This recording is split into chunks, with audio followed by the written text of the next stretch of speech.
right. Now we're doing FreeCodeCamp, JavaScript algorithms and data structures, basic data structures, access property names with bracket notation. All right.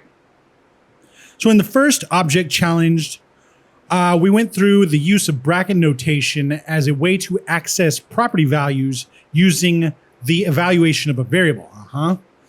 For instance, imagine that our foods object is being used in a program for a supermarket cash register.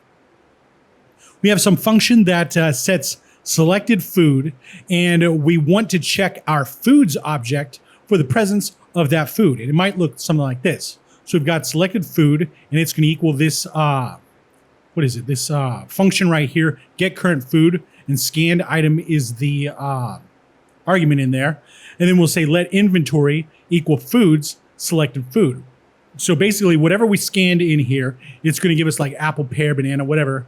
And then when it comes into here, we're going to say inventory foods, banana or pear or whatever, and it's going to give us the number of inventory we have left.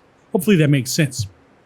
Anyway, so this code will evaluate the value stored in the selected food variable and return the value of that key in the foods object, I should say, or undefined if it's not present. So bracket notation is very useful because sometimes object properties are not known before runtime, or we need to access them in a more dynamic way, like having a scanner, barcodes, and stuff like that. Also, they've defined a function, check inventory, which receives a scanned item as an argument.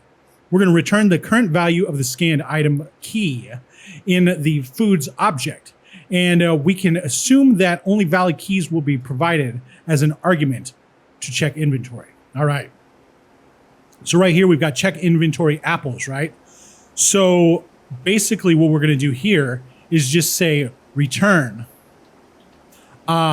foods at whatever scanned item is. In this case, it's going to be apples, but it could be oranges, plums, bananas, strawberries, whatever. Actually, let's prove it. Let's get bananas, throw it in there. You see 13. So whatever the scanned item is, it goes in here, and we're just going to return foods at whatever goes in there, right? So let's run the test. Looks good, and submit it. All right. Now we're on to use the delete keyword to remove object properties. And we'll see you next time.